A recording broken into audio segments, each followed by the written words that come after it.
Welcome to the Nonprofit Exchange Podcast. Stories by leaders for leaders to help you raise the bar on your own excellence, to release the potential inside of you. Now, here's today's podcast. Greetings, everyone. Welcome to this episode of the Nonprofit Exchange. We're 6 years into this interview process with amazing people that have amazing things to share. And even though we've had similar topics or the same topic, people have a different spin on it, a different set of observations and utilizations for those skills. We're here to help nonprofit leaders and clergy upgrade their skills and learn some business principles to embed into your organization. Now, we don't use them the same as they're used in business, but we must learn some of these good sound principles for running what amounts to a tax-exempt business, whether it's a 501c3, a 501c6, nonprofit, or a religious institution. Today, we're going to focus on leadership skills for clergy. However, this is applicable to anybody in any area of leadership. And we're going to be talking about a fascinate assessment. And we're going to use Hugh Ballou as an example. And I'm sure those of you who know me will not be surprised by any of the results that we talk about. So Kathleen Panning, welcome to the Nonprofit Exchange, and tell people a little bit about yourself. Well, thank you, Hugh. It's a pleasure and an honor to be here with you today. I am a retired Lutheran pastor. I've been ordained for 40 years. I say that with hesitation because it doesn't seem possible. And I've served in congregations of about all sizes. My first parish assignment was in 2 small rural congregations, and I was there for 7.5 years, which was far longer than any of my predecessors. And so the last 2.5 years of that, I tended to feel like I was butting my head against a brick wall and couldn't figure out why. And nobody had taught me anything about congregations that are used to turnover after a certain number of years, and what happens to the mindset of a congregation. They go so far with you and then expect you to leave and don't go any further. And so I was going further with them, and they weren't equipped, understanding why they should try something new or different. So those last 2.5 years were pretty hard. And then I moved to a congregation of about 6,000 members, one of 5 full-time pastors on the staff there. And so totally different experience. And so I had a more limited portfolio, doing some specific things within the ministry. And, I thought things were going great. I was going to be there for a long time. And a new lead pastor came in. And about 9 months later, I was given the choice of either resigning or being fired. And I don't usually tell this, but I mean, that was such a blow. I had never experienced anything like that before. And it hurt tremendously. I felt shame. I felt like I'd let my family down. And it was a really difficult thing for me to experience. But it also opened my eyes to the reality that I had not gotten training in seminary to be really a leader.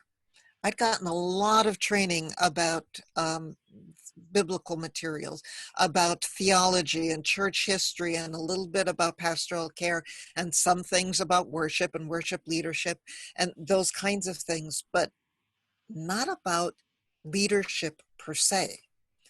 And I started looking around at my fellow clergy people and realized they really didn't have much of a better clue than I did, unless they had been in business prior to that. And most of us at that point in time had not had that experience. I went into ministry went to seminary right out of college, and then right into ministry. And so really didn't have any of that. And So I went through 4 units of clinical pastoral education and moved to a different part of the country with my husband, and who is also a pastor in the Lutheran Church now.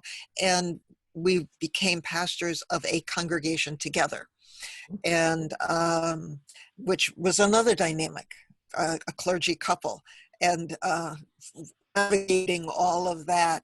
But the interesting thing was, in the meantime, I had also started to find mentors and people, some within the church, but a lot of them outside of my faith, as to some leadership ideas and some things to learn and grow in myself, as well as understanding other people, getting much better listening skills than I had had, and what that could be. And that proved to be extremely critical in this call that my husband and I had together, because um, it was about, what was it, about 2 years into that ministry.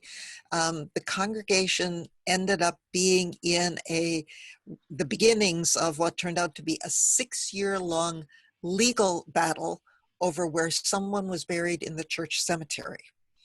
And the a member of the congregation sued the widow of the person who was buried and the congregation over where this individual was buried.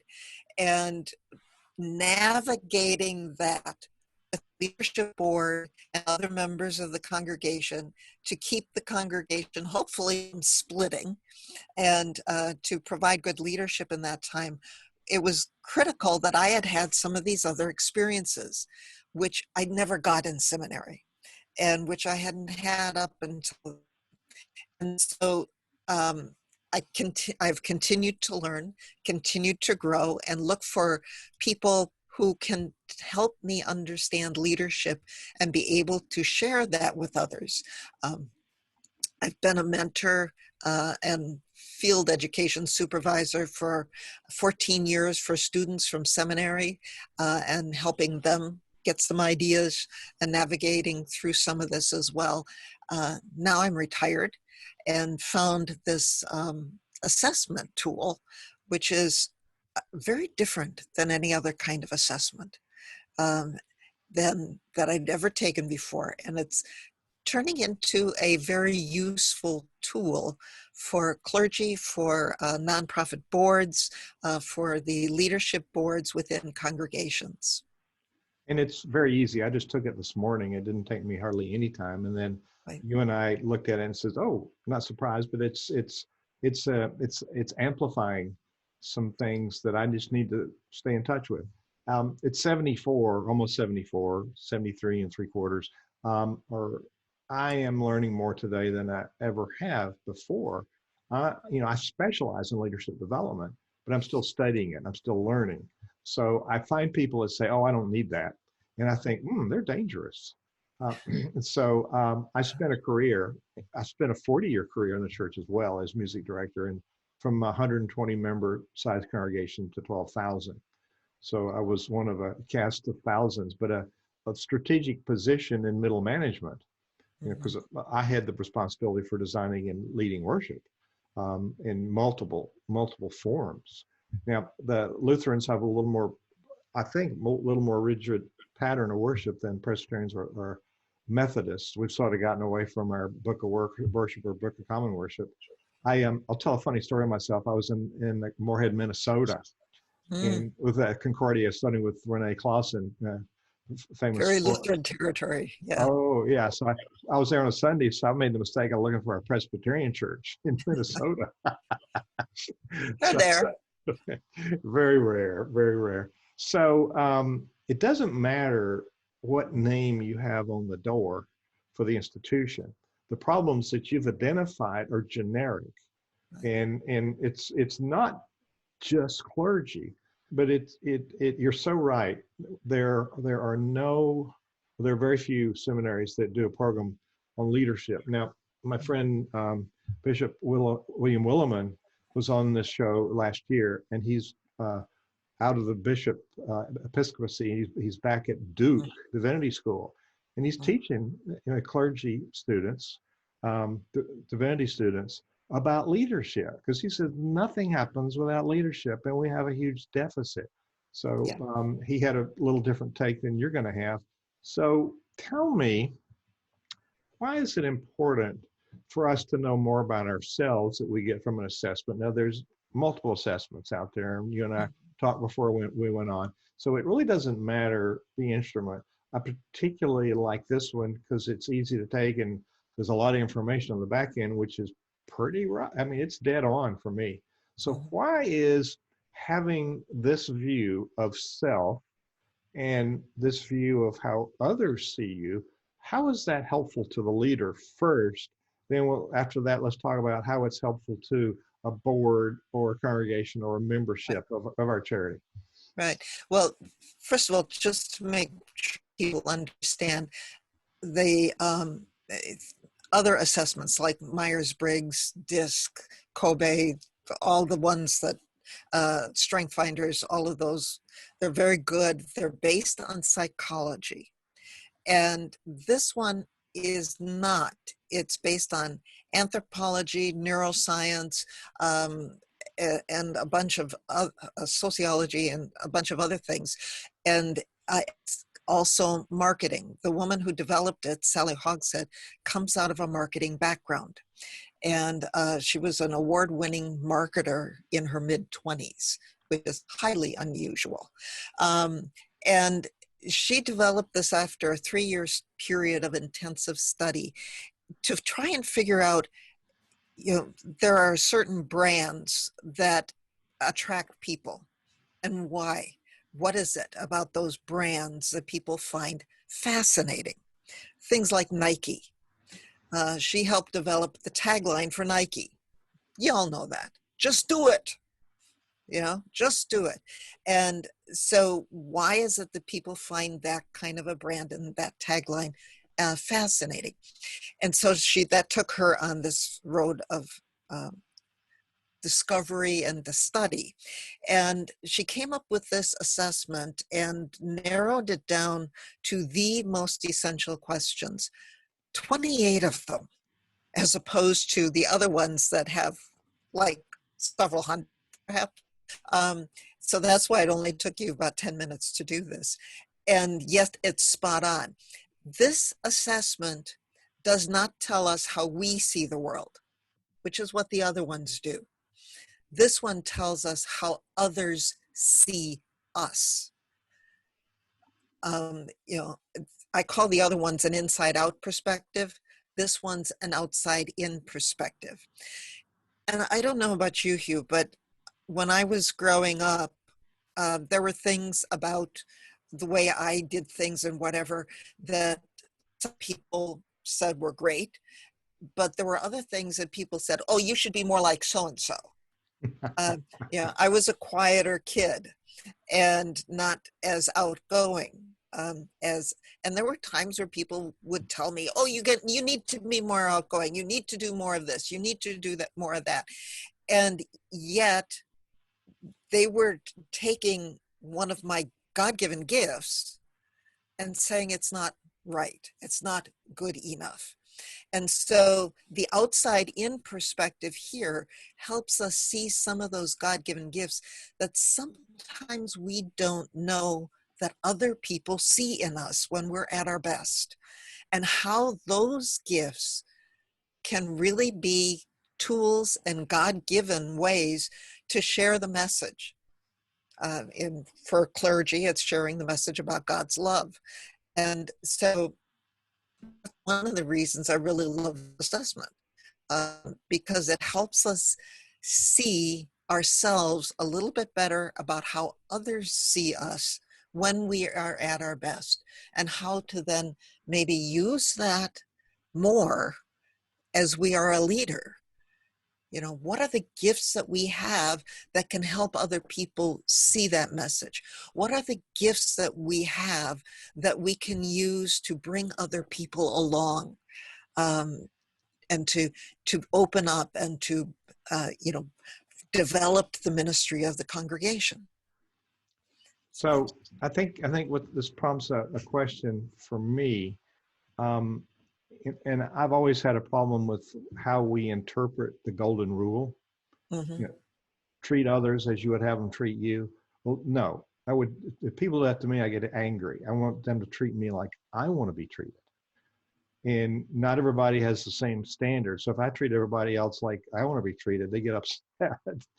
I'm very direct. I'm very structured. I like things in order. I'm a recovering Presbyterian, decently and in order.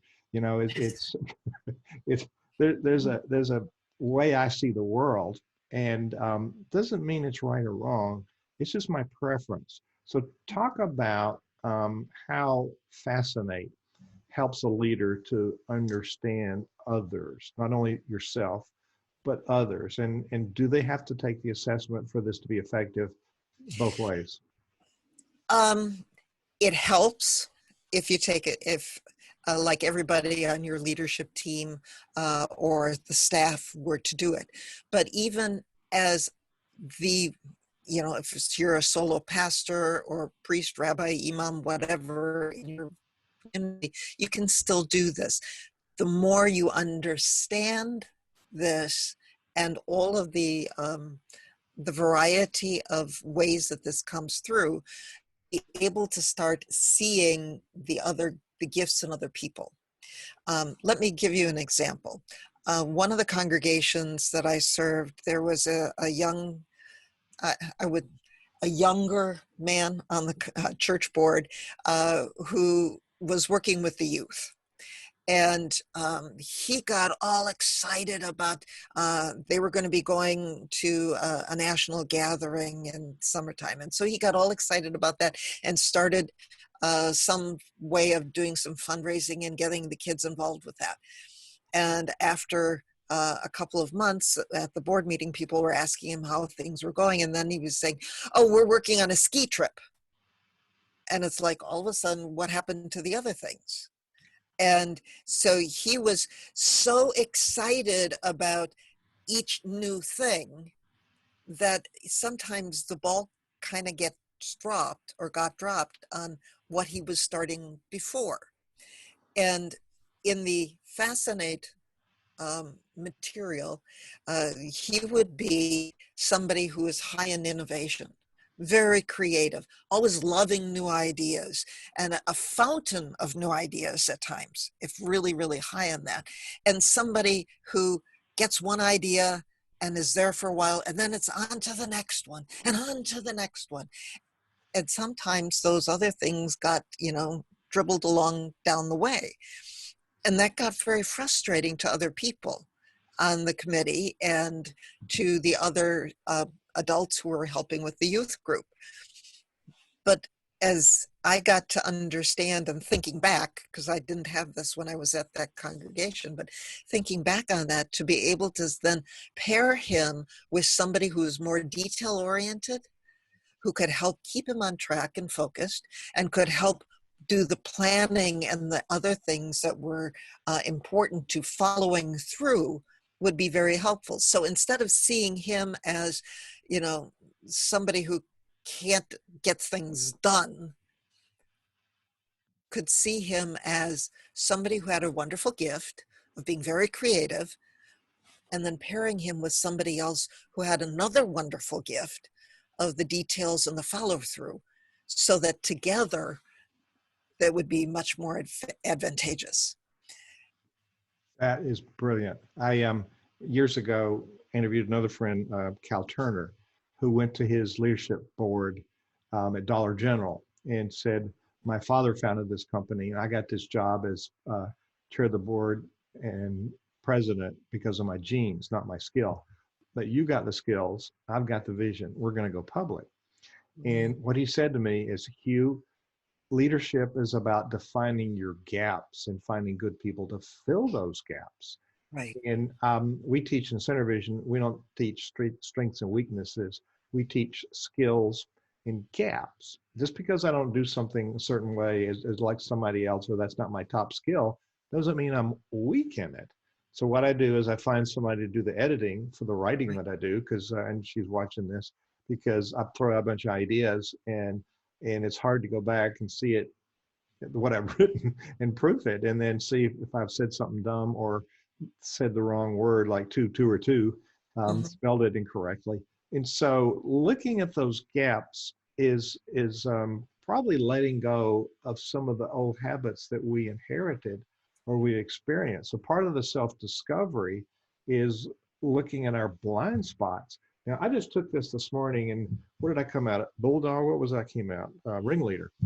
Ringleader, yes. Uh, You weren't surprised, you said. no, because as I looked over the results, well, let me back up a little bit. For people to know, there are 7 um, advantages that this assessment shows. And we each have all 7 of these, but one is the one that's our primary way of communicating our highest value. And then there's the secondary one that we're equally adept at using. And by combining those two, you get a graph of 7 by 7. And so that means there's 49 different archetypes, possibilities. So yours comes out as power as your primary and secondary as passion. And so the archetype for that is the ringleader.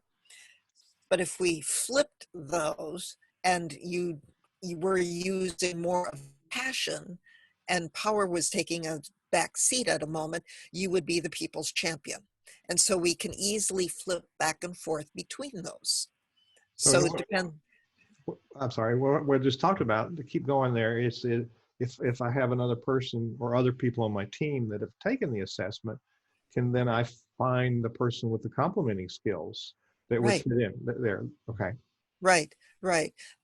So to take that a little further, if like a time when maybe a congregation's going into a building program or something, they need somebody, or considering today's reality, needing to do some fundraising, rethinking things, how we do things, whatever, in light of the current realities of life, and they put together a committee or a team to look at this, and think of through what kinds of people do you need on that team.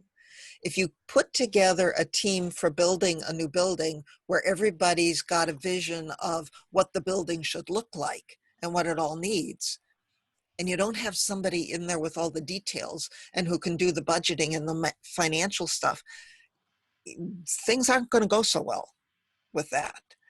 So you need somebody in there with the vision, the innovation, and you need somebody in there who has the kind of the take control, the CEO type, which is what the power is, like you have. But you also need people in there with the detail orientation to be able to do that. And so that can show you, when you're putting together a committee or a team, what kinds of people do we need on here? And so then look around and see the people in your leadership board or even within your congregation who has these abilities. Maybe not a specific skill, but a personality assessment. If you're hiring somebody new for a staff position, we look for somebody with certain skills. Great. But what about the personality to fit in with the rest of you? That's equally important, because you can have somebody with all the right skills who personality-wise does not mesh. And so to put these things together Hmm. as a way of finding the right kind of combinations of people, as a way to do that, can be really powerful within a church or a nonprofit organization.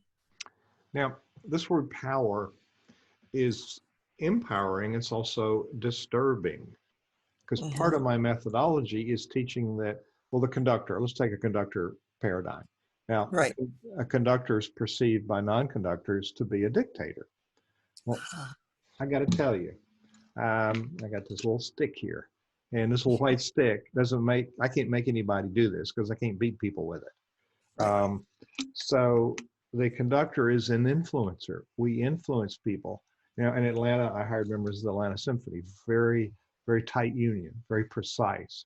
They came in, they dared me. They're used to working with top-notch conductors from all over the world, and here's Hugh Ballou hiring them for his church. And so, I got 50 players there, and they're daring me. So what I can do is I can't boss them, but what I can do is influence them. But it's important that I've mastered the vision where I'm going and can articulate it. It's also important that I worked on my skill set. Right. Now the orchestra is a really good model of a diverse team, because not only do you have different nuances of sound, but you got personalities that go with those different instruments. You got it. So let's pick on Hugh a minute. Now, I came out strong in power. Now, clergy are in a position of power. Yes. And there's a power differential between clergy and church member. And that's where clergy get in trouble many times with personal relationships.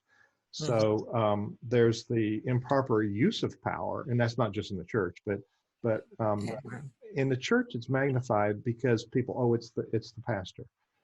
So there's this sacredness about the leadership that people don't challenge.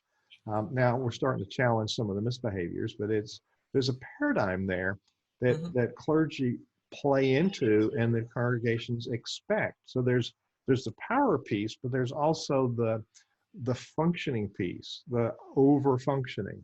And so the pastors that I hear complaining about nobody will step up to help are the pastors that over function. And so people don't see a need to help. So there's a reciprocity to what we do as leaders. Over functioning, the reciprocity is under functioning, and the improper use, even unaware use of power, stifles the creative input from other people because they don't think they have permission. So talk about how I show up as power and how that's informing me, how it's, might be a liability or a benefit. Yeah, it becomes a liability if that's the only advantage you're using. Because then it goes over the top and you can become the bully. So if you think of this 49 grid of the 49 combinations, each one of those, is a time where each of the advantages is doubled. So power plus power is a problem, is what it amounts to. When power is your primary and your secondary, at that time, that's all that you're using, then it becomes a real problem. And that's true for any of the advantages. When we're doubling up on one of those advantages, then it becomes what Sally Hogshead calls the double trouble. And so, one of the ways to think about power doubled up is somebody who becomes the bully, the dictator, somebody who uses that baton to, talk to the lead first chair in the violin is, why can't you ever get anything, really come down hard on and, bully people and that kind of thing. But by pairing your power with passion, which is your secondary, that's the people orientation. That's one who comes in and is concerned about relationships. That's the advantage that talks about understanding where people are and being able to read people's emotions. And because you have that combination, then you can use that power to inspire people in the orchestra. So they want to follow you. It's not that you're the cutthroat leader, it's you're the inspiring force. And, and giving direction to that. And so if it was power plus innovation, which is your third, we can talk about that in a moment, then you become a change agent. You That's become me. somebody, That's me. who can bring about change.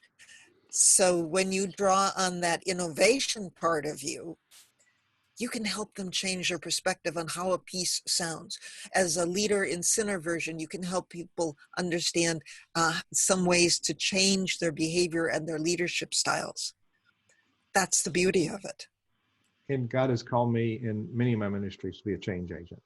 Hmm. And the last three churches I served were in crisis when I got there. And so I used those properties, not even knowing about them. I had, um, Right. so I'm thinking about, there have been conductors that have been dictators. Toscanini was a terrorist, and George Zell. They got it done. People weren't happy, but they got this higher level of performance because they were such dictators. That Hmm. does not work in today's world, and we don't have happy cultures, Yeah. especially in the church. Now, there's there's this assumption of power by the congregation, and there's an assumption of power in nonprofits and in business. So this assumption of the culture, which then the leader comes in with that mantle, that assumption. How does a leader function when they're going into a culture and there's that, like you said, in your church that had the turnover?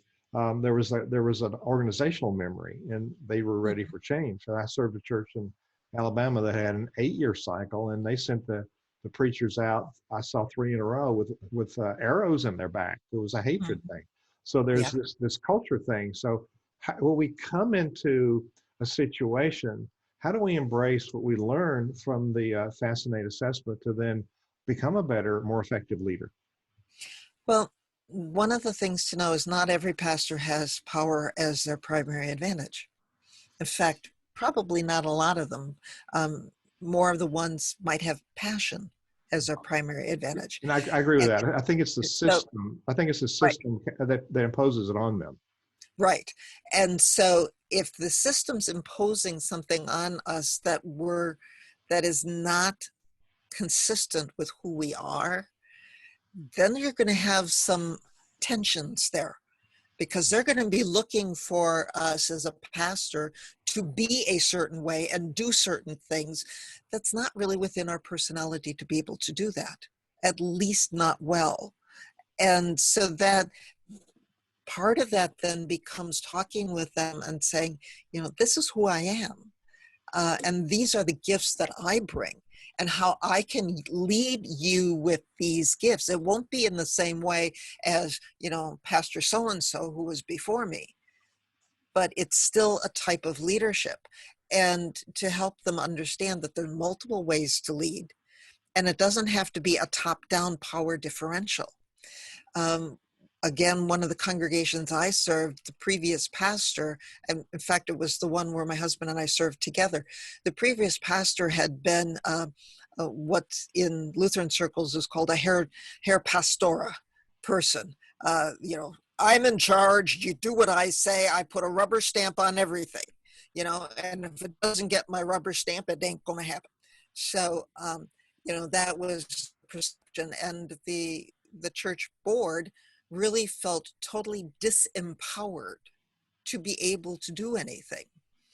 And we had to teach them how to be the leaders, Hmm. to tell them, this is your responsibility. This is your place within the congregation, as it might have been the chair or president of the congregation. It might have been, somebody in charge of a committee. Yes, you can do this. We can maybe talk about it at the council meeting and see if it's a good idea. But yeah, you can bring ideas here. It's safe to do that. We're not going to squash it. So, it's a lot of it's teaching what's okay and how to be a good leader. But that means knowing it and your own leadership style to begin with. You know, there's two highly dysfunctional systems in the church that they don't own all of it. Everybody else has them too. But the search committee and the Mhm. annual assessment. The Mhm. search committee, well-meaning people want to get somebody with new skills, assuming Right. that they have all the skills of the old person and personality traits. And so there's a big disconnect. It would seem to me that it might be a good exercise for um, a committee to look through an instrument like this, assessment like this, to identify what are they really looking for. and look at all the other unspoken paradigms of Hmm. personality and performance. Yeah, that would be one way to use this. Another way would be to have that, once they do that, then to ask any potential candidate to go through the assessment as well and to see how well that meshes with what they're looking for and what kinds of paradigms they want in a leader. And not to make somebody wear the same shoes that the previous pastor wore. If I'm the pastor that leaves, and some man comes in after me, it wouldn't be very fair to have him have to wear high heels, so nor would it be fair for me to have to wear his Oxfords. So it's that's always been a tension anytime there's a pastoral change, but it's now we have some other tools to help with that kind of transition and help people understand themselves, their whole congregation, and who they have as their leadership and their staff. So I When I started working in the church, there were no female pastors. That was back in the dark ages. So as we have, and my wife's ordained in the Methodist Church, so I'm very much in favor of clergy of both genders. But we bring different gifts, and I've seen um, women pastors want to emulate a male pastor that they grew up with or were modeled or mhm. like. So this is also allowing us to embrace our own unique skills as men or women in any kind of leadership role. We and women have entered into the workforce in a lot of areas and bringing a whole different paradigm, a whole different skill set. So the big fallacy for me is the equality fallacy, which is the opposite of integrity. It's the equity factor we need to look at. What is equitable, and how do we bring our gifts, as your gifts as a female, into the place? So it would seem to me, knowing self and knowing the value we bring, and not having to wear the army boots of the previous person, that Right. would open the eyes not only of the leader, but the search committee, the primary teams, so that from the start you have a fair chance of succeeding. I thoroughly agree. It would have helped me so much earlier in my ministry to know these things about myself. Where my gifts are in that, and where my gifts aren't, and to be able then to look at ministry through those lenses, and to be honest with myself and with the search committee or with a congregation. Um, you know, I knew early on that being the youth leader in a congregation was not my gift. But I did not know that there were some other things that I can do them. I can do them very well, but they also drain my energy. And so there's a third component to this assessment, and that is which of the 7 is what's called your dormant. And it's the one where if you live in that space, or you have to use it a lot, it becomes like slogging, as Sally Hogg says, words are like slogging through quicksand. And Mhm. for you, Hugh, it's the alert advantage, which is somebody, you talked about needing somebody else to go through and edit things for you. If you had to do all that editing all of the time, yeah, It's what would that exhausting. do to your energy? Yeah, Yeah, it's exhausting. yeah, because alert is all about details, and it's all about finding potential problems or um, things that could trip things up and trying to safeguard against those. Well, So, that defines me, because I am a problem solver, and I immediately notice inconsistencies. well, there are different ways to be problem solvers. So with the alert, it's the problems preventing problems and using details in the process. So it's the details, getting into the details of it that can be, and for you, that's what would be exhausting. Now, Going through the manuscript. that the manuscript of music, now that's just the opposite there. That's what's empowering, is to prepare for rehearsals, because that's exhaustive. You study for hours before you have the first rehearsal. So it's, you're actually preventing mistakes because you know how to lead the rehearsal. Right. So that part of me, we have this unforgiving structure, but we have to be creative within it. So there's this tension of structure and creativity, which I really thrive on, and preparing the detail and then manifesting it is the ultimate for me, preparing the strategy and then launching it. I don't like the maintenance part. Yeah. Yeah. So, if you get really down deep into that alert part, that becomes exhausting for you. And just to know that it's not that you can't do it, and you do it, but you pair it then with the innovation part of it, the creativity, and bringing that out and preventing the problems so that you can have a good rehearsal, so you can bring forth the beauty of that music that kind of mitigates any of the detail stuff for you, and lifts the whole part of it to a higher level. And I want to go back to, we're talking specifically about clergy, but these are universal. And right.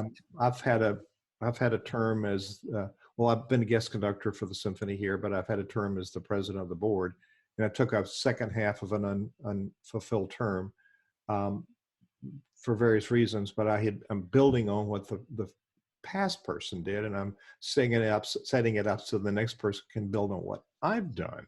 So it's been a very transparent process. Now, there were some bad days in the past with any organization, but this one especially. And we've put together a pretty strong organization with a very robust plan for the future, and it's working quite well. Now, the idea of staying on and working the plan is not at all exciting to me, but reframing it, resetting it, solving the problem, and setting a new pathway, that's where I live. So is that consistent with what you see? Yeah, that's consistent with the innovation. That's very consistent with the innovation part of it, of who you are. And also, one of the other ones that, is kind of the fourth one for you is prestige. Which is always looking for excellence, raising the bar, making things a little bit better. And it's talking about how can we, it's kind of the always building a better mousetrap idea, but for somebody in your position, what you were just talking about is, how can we do this better next time? Not that it's not good enough necessarily, but let's try even something more. How can we get this organization going so it's on a really good footing and can keep going? That's precisely it. And we have to take out the fear of inadequacy. And I can't tell you how many power leaders I work with that feel inadequate. Robert Shaw changed the choral music in the world in his lifetime. Oh, yes. I lived in Atlanta when he died. I remember somebody coming to the pulpit and announcing it at a church meeting and said, Robert Shaw just died. And the obituary in the paper said that he felt inadequate as a leader, as a conductor. And the same year, the preacher that built this 12,000 member church I was serving died after I got there, not because I got there, but he pretty much worn out his body. And he grew it from 2,000 to 12,000. The obituary said the same thing. He felt inadequate. So they were driven for excellence from that. So those are examples where they've taken this insecurity and used it for good. Many times, that's not the fact. So many leaders are limited by their insecurity of self. How would this help somebody look at that dynamic and be more confident? Well, to me, it's confidence building to know, hey, there are these things that I'm really good at. These are really good gifts that I have.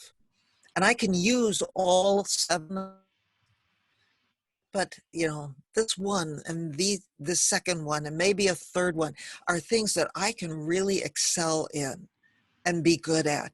None of us is ever called to be good at everything.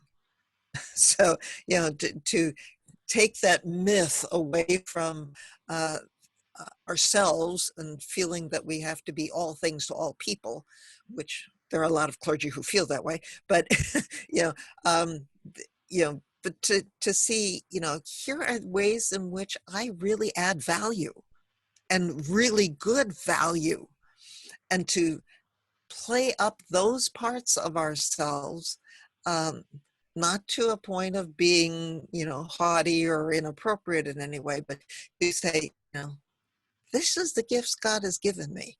Let us rejoice and be glad in that.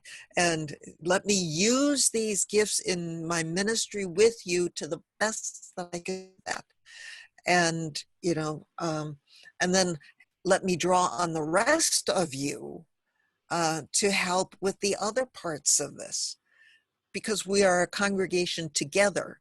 And my understanding of ministry is, yes, I am the called and ordained pastor if I'm leading a congregation, but all of us are ministers. All of us are part of the ministry. And so we need to all be involved in doing things. And all Absolutely. of these gifts are there. Yeah. Absolutely. And you're a different model of clergy that goes into business. What I've seen too much of, this isn't everybody, was somebody that left the active ministry to be a consultant. And so they're teaching the same things that they thought they did or ought to have done. And it's sort of like repeated pattern of downward functioning. What you've done is bring in an entirely different paradigm to the conversation, into the skill set. So Right. can we go over those? You call them advantages. I think in Myers-Briggs it's called preferences, is it? So for people Yeah. that are listening on the podcast, I'll put this image on the podcast page. But if you're looking at the video, which you can find at the nonprofitexchange.org. And so we've got about 5, 6, 7, 8 minutes here, 7 minutes. So Yeah. discover these different whatever Right. those are called. Those are the 7 advantages on the graph there. And power is, in no particular order here, because none is one. There are not any one of them that's better than the other. So power is the language of confidence. So if we talked about these as kind of different languages that people speak, that's kind of how we listen to these. So power is the language of confidence. Trust is the language of stability. And so people who are very high in trust, which is a lot of people in the church, they like to keep things stable and the same. And we could talk about that as a whole dynamic with things, especially when you get somebody who's high in innovation and wants to change things. And you have other people in the congregation, no, we're just fine with everything, do it the same way over and over and over and over and over again. So how to work with that, that's a whole nother conversation. But trust is the language of stability. And they are, yes, people who are high in trust really do like keeping things pretty stable. Loyalty is another word that can be used for people with trust. Prestige is the language of excellence. How can we make this even better? Not from the sense of, it's never good enough, but how can we make it even better? Passion is the language of relationships. Somebody who's really high in passion goes into a meeting and is asking everybody how are their kids, how is their spouse, how, different family members and things like that. Hard sometimes to get them to sit down and be quiet because they're always asking about other people. Mystique is the language of listening. It's the person who will sit in a meeting and you may not even know that they're paying attention, but then you ask them something and they can come out with something that's really profound and really puts some things together, because they listen really carefully. Innovation is the language of creativity. How can we make this something new or different? Thinking outside the box is a trait of somebody who's high in innovation. And alert is the language of details. Give me the details. The old Hawaii 5-0 or whatever was, facts, just the facts, please.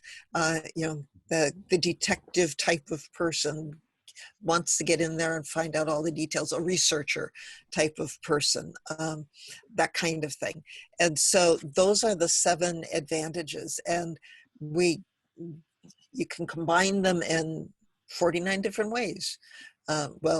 42 if you take out the ones where they're doubled up on each one of them. So that's those are the different ways. And I've got a little ebook that I put together about what happens when we double up on each of those. I call them alligators. Sometimes in congregations, we talk about those individuals that we have in the congregation who are kind of always biting at us. And it's oftentimes because they are doubling up on one of those advantages, and how to deal with some of those alligators that can sometimes ruin our days. So that's a little ebook I have available. Oh yeah, I never heard the alligator thing, but there's a book called Antagonist in the Church by how, and it's the people that you never can please. Right. So, right. and I had a big church in Atlanta. They told me there's only 6 antagonists, but they moved around a lot, so it seemed like there were a lot more of them.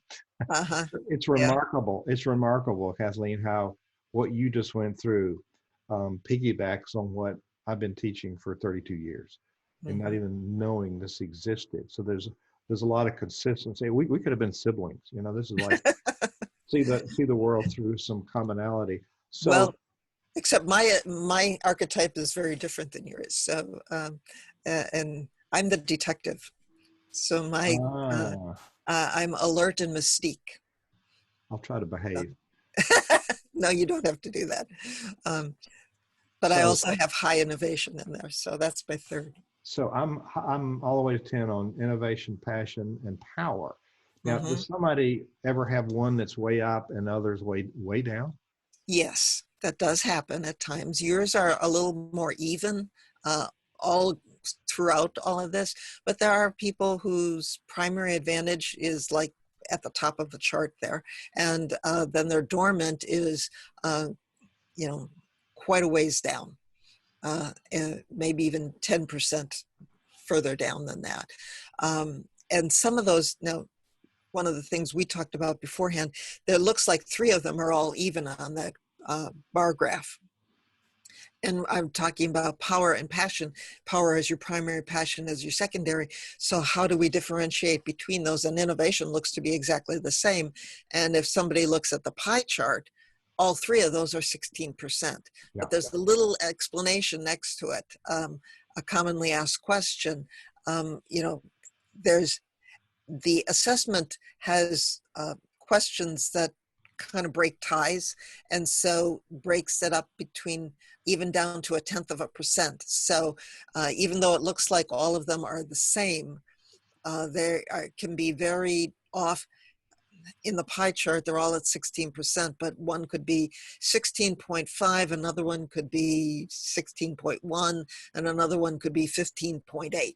And that would all come out rounded down to up to, or 16.4, 16%. So there are tiebreakers within the questions. So I love this. I could talk all day. We've come up to the end of our time. I'm gonna do a sponsor moment. It just kind of flies by.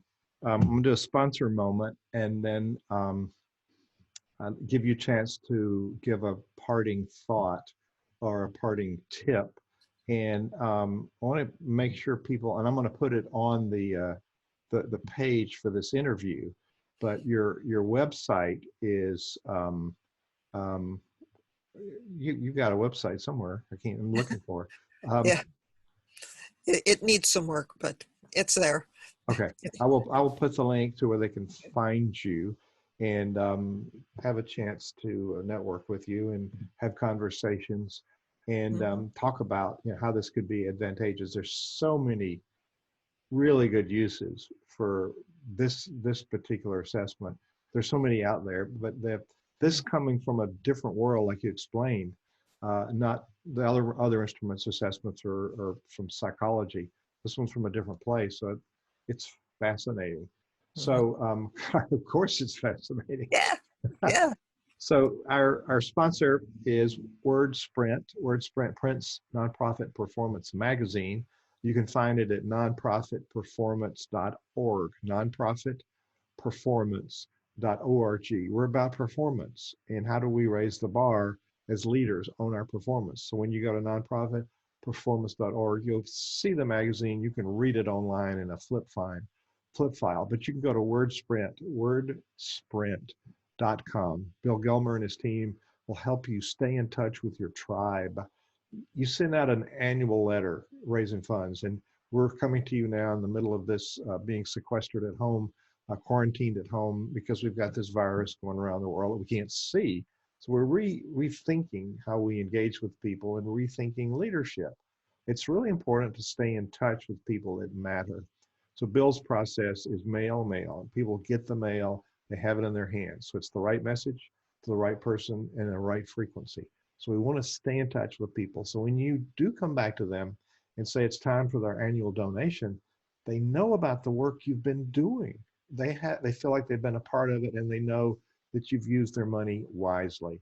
So wordsprint.com is where you find the place to learn about how to stay in touch with your tribe. It's top of mind marketing. And by the way, when you go to nonprofitperformance.org, you'll see the magazine. But when you go to the Nonprofit Exchange, is where you'll find today's interview, the nonprofitexchange.org.